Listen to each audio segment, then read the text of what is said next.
નમસ્કાર, આપ જોઈ રહ્યા છો જીએસટીવી ન્યૂઝ અને ફાસ્ટ ટ્રેક સાથે હું છું ધ્વની। ફાસ્ટ ટ્રેકમાં હવે ફટાફટ નજર કરીએ રાજ્ય સહિત દેશ વિદેશના સમાચાર પર। અમદાવાદમાં ગઈકાલ સુધીમાં કોરોનાના 7 એક્ટિવ કેસ સામે આવ્યા હતા, ત્યારે આજે એક જ દિવસમાં વધુ 6 કેસ બહાર આવ્યા છે। આ કેસો નવરંગપુરા, સરખેજ અને નારણપુરામાં નોંધાયા છે, જેમાં 3 મહિલા અને 3 પુરુષ સંક્રમિત થયા છે। આથી એક્ટિવ કેસની સંખ્યા 12 પર પહોંચી ગઈ છે। એક જ દિવસમાં 6 કેસ સામે આવતા આરોગ્ય વિભાગ એલર્ટ બન્યું છે। નવા વેરિયન્ટ વચ્ચે કેસમાં વધારો થતા ચિંતા વધી ગઈ છે।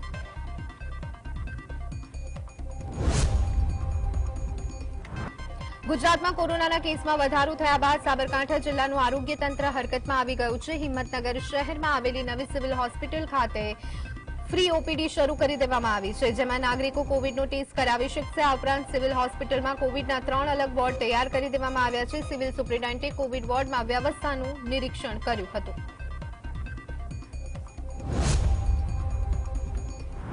સુરેન્દ્રનગરની ધાંગધ્રા સરકારી હોસ્પિટલની હાલત દયનીય બની ગઈ છે। હોસ્પિટલમાં અસુવિધાઓ સાથે 8 ડોક્ટરોનો અભાવ જોવા મળી રહ્યો છે। 24 કલાક સુધી દર્દીઓ હોસ્પિટલમાં પડ્યા રહ્યા છતાં પણ દર્દીઓને સારવાર આપવામાં આવતી નહીં હોવાનો આક્ષેપ કરવામાં આવ્યો। ધાંગધ્રાના ધારાસભ્ય પ્રકાશ વરમોરાએ આ બાબતે તંત્રનું ધ્યાન દોર્યું હતું, છતાં પરિસ્થિતિ સુધરી નથી।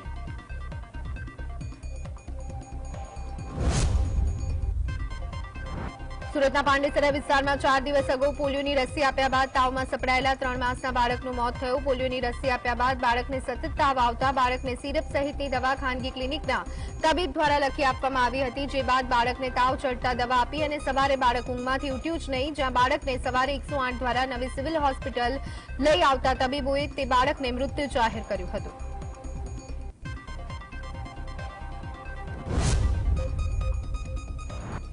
રાજકોટ જિલ્લામાં હાર્ટ એટેકના કારણે વધુ એક વ્યક્તિનું મોત થયું હોવાનું સામે આવ્યું। શહેરના કોટીચા ચોકમાં આવેલી ઓનેસ્ટ હોટલના માલિક 48 વર્ષીય ગૌતમભાઈ વાડાને આવેલો હાર્ટ એટેક એ જીવલેણ સાબિત થયો હતો।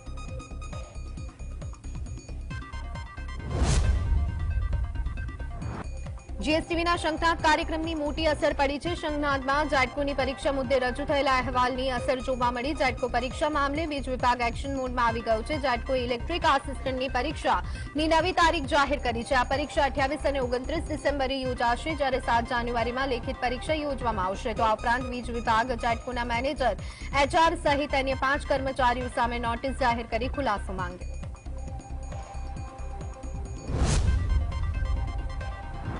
વડોદરા શહેરમાં વિદ્યુત સહાયકો દ્વારા વધુ એકવાર વિરોધ પ્રદર્શન। વડોદરા જાટકોની ઓફિસ પર ઉમેદવારો બહોળી સંખ્યામાં આવી પહોંચ્યા હતા। જાટકો દ્વારા 3 મહિના અગાઉ વિદ્યુત સહાયકની પરીક્ષા લેવાઈ હતી, જેમાં પાસ થયેલા 5600 ઉમેદવારોમાંથી માત્ર 1291 વિદ્યુત સહાયકોને જાટકોએ નિમણૂક પત્ર આપ્યા બાદ અન્ય ઉમેદવારોને નિમણૂક પત્ર નહીં અપાતા ઉમેદવારોમાં રોષ।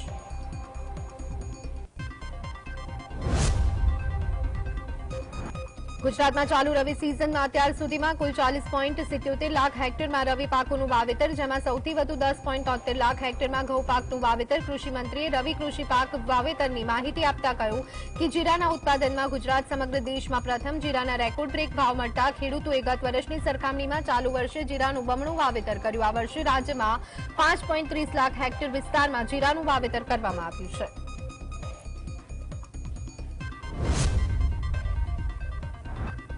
તો છોટાઉદેપુરના બોડેલી તાલુકાના ભગવાનપુરા પાસે કેનાલમાં ગાબડું પડ્યું હતું, જ્યાં કડીલા સબમાઇનર કેનાલમાં 15 થી 20 ફૂટ મોટું ગાબડું પડતા હજારો લીટર પાણીનો વેડફાટ થયો। પાણીનો વેડફાટ થતા ખેડૂતોના સિંચાઈના પાણી પણ જોવા ન મળ્યા।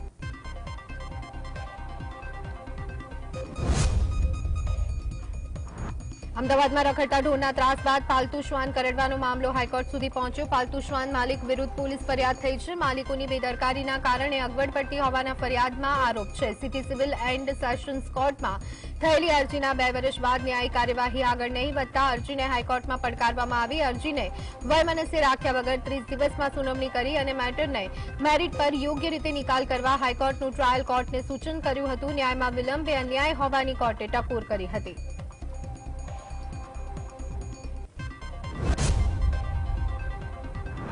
રાજકોટમાં અલધારી આગેવાન અને કોંગ્રેસ સેવાદળના અધ્યક્ષે હાઈકોર્ટના જજને પત્ર લખ્યું છે. ઢોર ડબ્બામાં થતા પશુના મોતને લઈ અને પત્ર લખવામાં આવ્યું. ઢોર ડબ્બામાં રોજના 10 થી 15 પશુના મોત થતા હોવાનું પત્રમાં દાવો કરવામાં આવ્યો છે. કોર્ટમાં અધિકારીઓ દ્વારા ખોટા પુરાવા રજૂ કરી અને લૂલો બચાવ કરવામાં આવતો હોવાનો પણ આક્ષેપ કરવામાં આવ્યો હતો.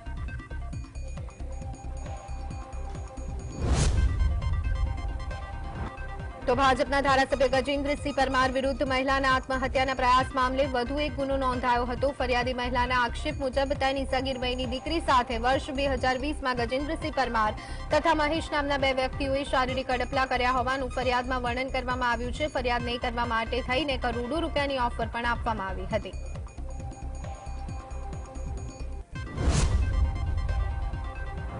મોરબી એસીબી ટીમે લાંચ મામલે તરઘરીના ગામના મહિલા સરપંચના પતિ અને સભ્યને સકંજામાં લીધા. સરપંચના પતિ મુકેશ પરમાર અને ગ્રામ પંચાયત સભ્ય દામજીભાઈ કામીને ડિટેઇન કર્યા. બાવળ કાપી અને છૂટક વેચાણ કરી પેટીયું રડતા જાગૃત નાગરિક સામે આરોપીઓએ પંચાયતની ખારાવાડ અને ખરાબમાં પરદેશી બાવળ કાપવાની પંચાયતની મંજૂરી આપવા માટે 80,000 રૂપિયાની લાંચ માંગી હતી. તો આ સાથે જ સુરતમાં પાલિકાની મુખ્ય કચેરીની બહાર બેઠેલા સફાઈ કામદારોની કોંગ્રેસ નેતા અમિત ચાવડાએ મુલાકાત લીધી હતી. આમરણ ઉપવાસ પર બેઠેલા મહિલા સફાઈ કામદારની તબિયત લથડતા 108 એમ્બ્યુલન્સ મારફતે સારવાર અર્થે ખસેડવામાં આવ્યા. છેલ્લા 9 દિવસથી સફાઈ કર્મચારીઓ ધરણા પર બેઠા હતા. સફાઈ કર્મચારીઓએ પાલિકામાં કાયમી કરવાની માંગ કરી હતી. તો સુરતમાં કોંગ્રેસ નેતા અમિત ચાવડાએ એથર કંપનીમાં બનેલી ઘટનાને લઈ અને સરકારને આડે હાથો લીધી. અમિત ચાવડાએ કહ્યું કે એથર કંપનીમાં બનેલી ઘટનાને લઈ કોઈ કાર્યવાહી નથી થઈ. જે જવાબદાર અને દોષી લોકો છે તેવા લોકોને તપાસ સોંપવામાં આવી છે. સરકાર તરફથી કોઈ કડક પગલાં ભરવામાં આવ્યા નથી. એથર કંપનીમાં લોકોની મિલીભગત સામે આવી છે. હપ્તાખોરીના કારણે કામદારોના જીવ લેવાઈ રહ્યા છે. દાહોદ જિલ્લા પંચાયત ખાતે આશા વર્કર બહેનોએ પડતર પ્રશ્નો મામલે જિલ્લા વિકાસ અધિકારીને આવેદનપત્ર આપ્યું. ગુજરાત જનરલ કામદાર એસોસિએશને આશા વર્કર બહેનોની પડતર માંગણીની રજૂઆત કરી. બહોળી સંખ્યામાં આશા વર્કર બહેનોએ વિવિધ બેનર અને પોસ્ટરો સાથે સૂત્રોચ્ચાર કરી વિરોધ નોંધાવ્યો હતો. સુત્રાપાડાના ઝાલા વડોદરા ગામે આકાર પામવા જઈ રહેલા આરઓ પ્લાન્ટનો વિરોધ કરવામાં આવ્યો. દરિયાના ખારા પાણીને મીઠું કરવાના પ્રોજેક્ટના ખાતમુહૂર્ત સમયે ગામ લોકો અને ખેડૂતોએ વિરોધ કર્યો. પ્રોજેક્ટ માટે ગૌચરની 75 વીઘા જમીનની ફાળવણી કરી દેવાઈ છે. આ જમીનમાંથી ખેડૂતોના અંદાજે 20 જેટલા કુવા અને પાણીની અનેક પાઇપલાઇન પસાર થાય છે. આ પ્રોજેક્ટ બનાવવાના કારણે ખેડૂતોને ભારે નુકસાન.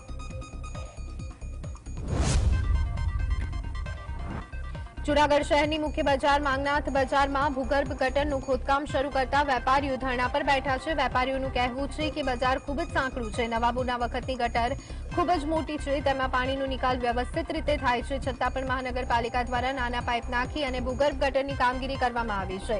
ચોમાસામાં નાની પાઇપમાંથી વરસાદી પાણીનો નિકાલ ન થવાથી દુકાનોમાં પાણી ભરાવાની સમસ્યા સર્જાતી હોય છે.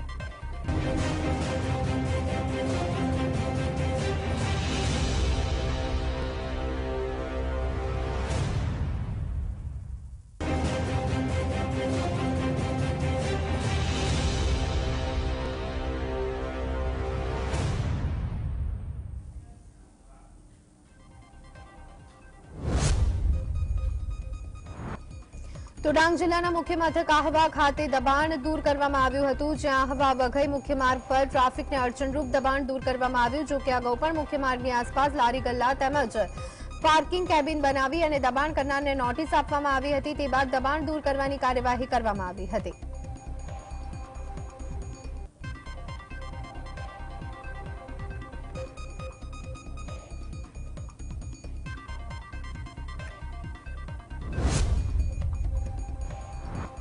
હેમચંદ્રાચાર્ય ઉત્તર ગુજરાત યુનિવર્સિટી જમીન વળતર ચૂકવવાના મામલે પાટણના સિનિયર પ્રિન્સિપાલ જજે યુનિવર્સિટીની જંગમ મિલકત જપ્ત કરવા વોરંટ ઇસ્યુ કર્યું છે. અરજદારના નેદરાના નંદોલિયા પરિવારને જમીન વળતર પેટે 11,54,16,706 ચૂકવવા યુનિવર્સિટીને હુકમ કરવામાં આવ્યો છે.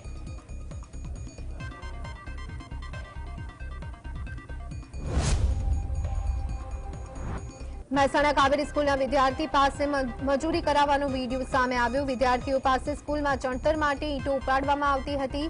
મહેસાણા મોઢેરા રોડ પર આવેલી કાવેરી સ્કૂલનો વિડીયો હોવાનું જાણવા મળ્યું છે. આ વિડીયો 1 વર્ષ જૂનો હોવાનું સ્કૂલ દ્વારા કહેવામાં આવ્યું છે.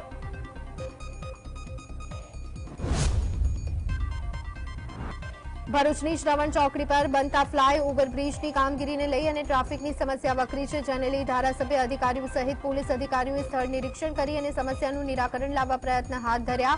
અધિકારીઓએ મુલાકાત બાદ દબાણો હટાવી લેવા દુકાનદારોને સૂચના આપી અને ડાયવર્ઝનનો ઉપયોગ કરવા જણાવ્યું. સાબરકાંઠા જિલ્લામાં 31ને લઈ અને સાબરકાંઠા રાજસ્થાનની બોર્ડર પર પોલીસે ચેકિંગ શરૂ કર્યું. જિલ્લામાં દારૂને રોકવા બોર્ડર એરિયામાં ચેકિંગ હાથ ધર્યું છે. ખોખરા, કાલવણ સહિતના બોર્ડર વિસ્તારમાં પોલીસે વાહનોનું ચેકિંગ હાથ ધર્યું હતું. કડક વાહન ચેકિંગ છતાં પ્રાંતિજ પાસેથી 44 લાખનો દારૂ પકડાયો હતો. સાબરકાંઠા પોલીસના નાક નીચે એસએમસીએ દારૂને ઝડપી પાડ્યો હતો. કેનેડામાં વધુ એક ગુજરાતી વિદ્યાર્થીનું મોત થયું છે. મૂળ નવસારીના નીલ શંકરભાઈ પટેલ નામના વિદ્યાર્થીનું ટોરેન્ટોમાં આવેલા town house on Activa avenue વિસ્તારમાં દુર્ઘટના બનતા મોત થયું છે. મહત્વનું છે કે ઘરના ગેરેજમાં મૂકેલી કાર ચાલુ રહી જતા કાર્બન મોનોક્સાઇડનું પ્રમાણ વધી જતા 6 લોકોને સારવાર માટે ખસેડવામાં આવ્યા, જ્યાં સારવાર દરમિયાન નવસારીના વિદ્યાર્થીનું મોત થયું છે.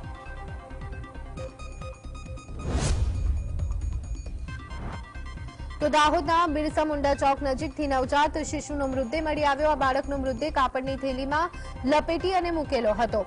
તો હાલ પોલીસે ઘટના સ્થળે પહોંચી અને કાર્યવાહી હાથ ધરી છે.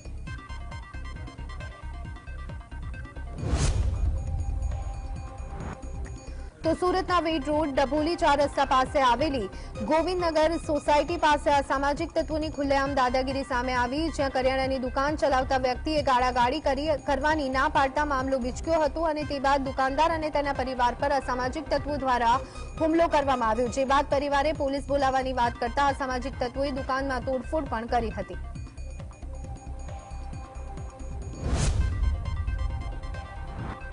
બનાસકાંઠા જિલ્લાના ડીસામાં અકસ્માત બાબતે 2 યુવકો પર હુમલો કરવામાં આવ્યો. 2 યુવકોને વૃદ્ધને અડફેટે લેતા બબાલ થઈ હતી. 2 યુવકો પર વૃદ્ધના પુત્ર સહિત 3 શખ્સોએ હુમલો કર્યો હતો. ઇજાગ્રસ્ત 2 યુવકોને સારવાર માટે સરકારી હોસ્પિટલ ખસેડવામાં આવ્યા હતા. ડીસા શહેર ઉત્તર પોલીસે 3 શખ્સો સામે ફરિયાદ નોંધી વધુ તપાસ હાથ ધરી છે.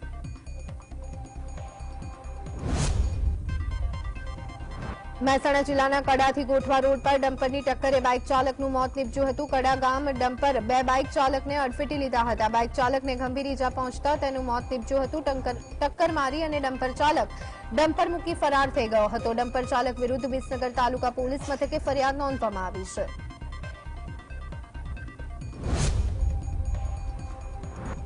તો જામનગરની જીજી હોસ્પિટલમાં આગનો બનાવ સામે આવ્યો હતો, જ્યાં શ્વાસતંત્ર માટે આઈસીયુ વોર્ડમાં વેન્ટિલેટર ફાટતા આગ લાગી હતી. આ ઘટનામાં એક દર્દીને હાથમાં તેમજ માથાના ભાગમાં દાઝ્યો હતો. મહત્વનું છે કે વોર્ડમાં 15 દર્દીઓ સારવાર લઈ રહ્યા હતા.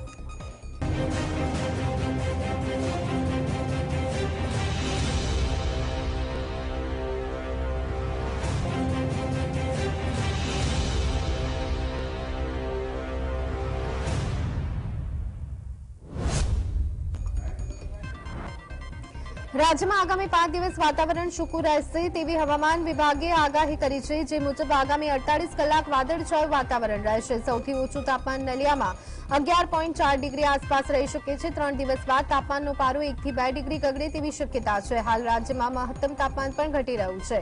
અમદાવાદમાં મહત્તમ તાપમાન 26 ડિગ્રી નોંધવામાં આવ્યું છે.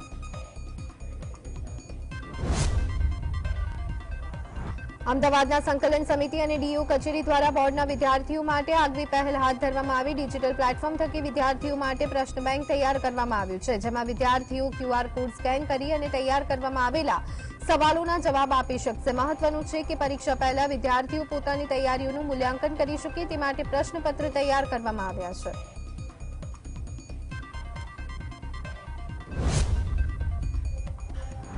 વર્લ્ડ હેરિટેજ સાઇટ ચાંપાનેર પાવાગઢની તળેટીમાં વર્ષના અંતિમ સપ્તાહમાં યોજાતા પંચ મહોત્સવની તૈયારીઓને આખરી ઓપ આપવામાં આવી રહ્યો છે. રાજ્ય સરકાર તેમજ પંચમહાલ વહીવટીતંત્ર દ્વારા યોજવામાં આવતા પંચ મહોત્સવની તૈયારીઓને હાલમાં આખરી તબક્કામાં ઓપ આપવામાં આવી રહ્યો છે. પંચ મહોત્સવમાં 5 દિવસ સતત ગુજરાતના ખ્યાતનામ ગાયક કલાકારો દ્વારા લાઇવ પરફોર્મન્સ આપવામાં આવશે.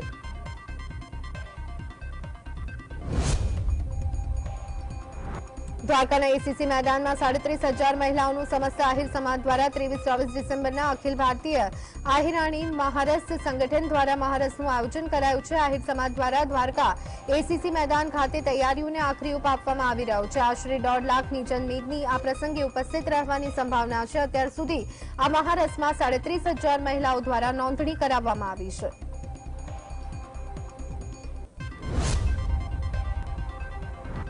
આજે ફરી એક વખત 3 સાંસદોને લોકસભામાંથી સસ્પેન્ડ કરવામાં આવ્યા. અત્યાર સુધીમાં કુલ 146 સાંસદોને સંસદના બંને ગૃહોમાંથી સસ્પેન્ડ કરવામાં આવ્યા. જે 3 સાંસદોને ગુરુવારે લોકસભામાંથી સસ્પેન્ડ કરવામાં આવ્યા હતા તેમાં નકુલનાથ, ડીકે સુરેશ અને દીપક બેજનો સમાવેશ થાય છે. લોકસભાએ મુખ્ય ચૂંટણી કમિશનર અને અન્ય ચૂંટણી કમિશનરનું બિલ 2023 પસાર કર્યા પછી તરત જ પગલાં લેતા 3 સાંસદોને ગૃહમાંથી સસ્પેન્ડ કરવામાં આવ્યા.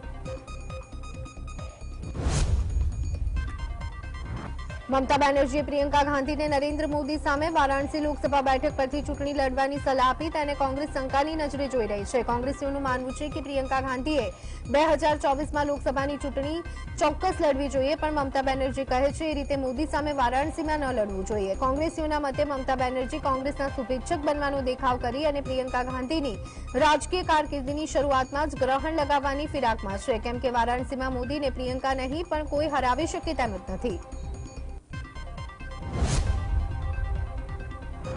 ભાજપના સાંસદ બ્રિજભૂષણ સિંહના નજીકના સંજયસિંહને રેસલિંગ ફેડરેશન ઓફ ઇન્ડિયાના પ્રમુખ તરીકે ચૂંટવામાં આવ્યા છે. સંજયસિંહ 2008માં વારાણસી રેસલિંગ એસોસિએશનના જિલ્લા અધ્યક્ષ બન્યા હતા. 2009માં જ્યારે ઉત્તર પ્રદેશ રેસલિંગ એસોસિએશનની રચના કરવામાં આવી ત્યારે બ્રિજભૂષણ સરણસિંહ પ્રદેશ પ્રમુખ અને સંજયસિંહ ઉપપ્રમુખ બન્યા. સંજયસિંહ કોમનવેલ્થની ગેમ્સની ગોલ્ડ મેડલ વિજેતા અનિતા શિયોરાન સામે હરીફાઈ કરી રહ્યો હતો.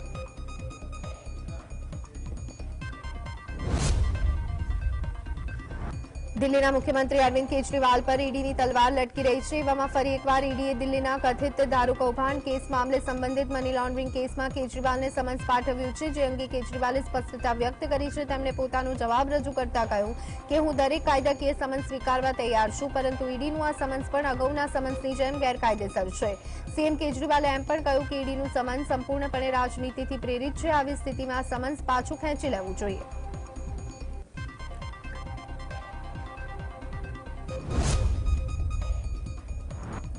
દિલ્હીના મુખ્યમંત્રી અરવિંદ કેજરીવાલે કથિત દારૂ કૌભાંડ કેસમાં ઈડી દ્વારા સમન્સ પાઠવવામાં આવ્યું હતું. જે અંગે કેજરીવાલે જવાબ આપ્યો હતો કે હું આ સમન્સનો સ્વીકાર કરું છું. જો કે કેજરીવાલના વિપાસના માટે ગયા હોવાની તેઓ ઈડી સમક્ષ હાજર થયા ન હતા. જે અંગે ભાજપના રાષ્ટ્રીય પ્રવક્તા સંબિત પાત્રાએ પ્રતિક્રિયા આપી. તેમણે કહ્યું કે કેજરીવાલે કહ્યું હતું કે ધરપકડ તો થશે.